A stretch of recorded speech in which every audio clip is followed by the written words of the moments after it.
नमस्कार, मी अजित पालव. शेतकरी मित्रांनो, तुमच्याकरिता अतिशय महत्त्वाचा हा व्हिडिओ आहे.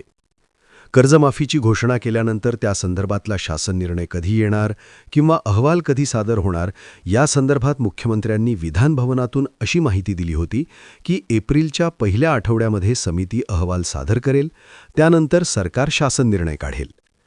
तर मित्रांनो, 31 मार्च झाली. आता शेतकऱ्यांची उत्कंठा शिगेला लागलेली आहे की नेमके कर्जमाफी कधी होणार, कशी होणार आणि त्याच्या संदर्भातील GR कधी येणार. कारण एप्रिलच्या पहिल्या आठवड्यामध्ये राज्यस्तरीय जी काही एक समिती गठीत करण्यात आलेली आहे, कर्जमाफीसाठी अभ्यास करण्यासाठी गठीत करण्यात आलेल्या समितीचा अहवाल राज्य शासनाला सुपूर्द केला जाणार आहे.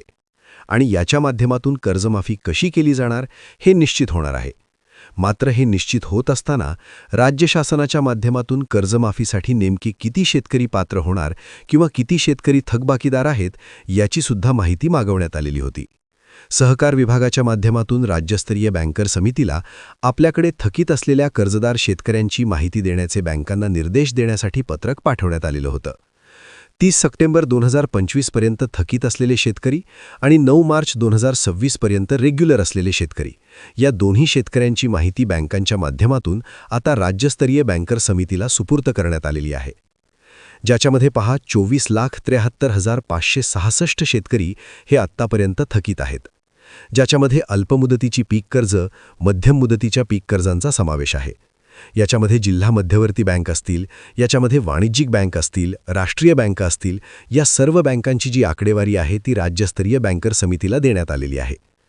ज्याच्यामध्ये या 24,73,566 शेतकऱ्यांकडे 35,44,077 कोटी रुपयाचं कर्ज थकीत आहे. याच्या व्यतिरिक्त सुद्धा 2015 ते 2017च्या कर्जमाफीमध्ये बाकी असलेले 5,86,000 शेतकरी हे वेगळे आहेत. आणि या सर्व शेतकऱ्यांची जी काही माहिती आहे ती माहिती आता बँकर समितीकडे सुपूर्द करण्यात आलेली आहे. आणि आता बँकर समितीच्या माध्यमातून आपला हा आलेला अहवाल, आलेला डाटा हा लवकरच शासनाला सादर केला जाणार आहे. मित्रांनो, साधारणपणे 7 ते 8 एप्रिल नंतर राज्यामध्ये जी काही बँक कर्जमाफी करण्यासाठी एक समिती गठीत करण्यात आलेली आहे, ही परदेशी साहेबाच्या अध्यक्षतेखाली गठीत करण्यात आलेली आहे. ती समितीसुद्धा आपला अहवाल शासनाला सादर करणार आहे की नेमकी कोणत्या शेतकऱ्यांची कर्जमाफी करायची, कशा प्रकारे करायची, काय उपाययोजना करायच्या, काय अटी शर्ती लावायच्या, ही माहिती त्याच्या माध्यमातून दिली जाणार आहे. एकंदरीत ही देण्यात आलेली आकडेवारी आणि समितीचा आलेला अहवाल याच्या आधारेच आता पुढील कर्जमाफी केली जाणार आहे. परंतु कर्जमाफी केली जात असताना, कर्जमाफी तर करायचीच आहे, परंतु केली जात असताना येता खरीपाचा हंगाम लक्षात घेता ती लवकरात लवकर करावी अशी मागणी या ठिकाणी शेतकऱ्यांकरवी करण्यात येत आहे. आणि ते योग्यच आहे. त्याच्यामुळे समितीचा अहवाल आल्यानंतर याचा ताबडतोब GR निर्गमित केला जाऊ शकतो, अशा प्रकारची माहितीसुद्धा आता समोर येत आहे. शेतकरी मित्रांनो, एकंदरीत आपण जर पाहिलं तर नाशिक, सोलापूर हे 2 जिल्हे ज्याच्यामध्ये शेतकऱ्यांची थकबाकीदारांची संख्या अतिशय मोठ्या प्रमाणात आहे. जिल्हा मध्यवर्ती नाशिक बँक आहे. या बँकेकडे खूप मोठ्या प्रमाणात शेतकऱ्यांची कर्ज थकीत येते. आणि त्याच्यानंतर इतर जिल्ह्यामध्ये सुद्धा आकडेवारी आहे. त्याच्यानंतर अकोला जिल्हा असेल, कोल्हापूर जिल्हा असेल, या जिल्ह्यांचा देखील समावेश होतो.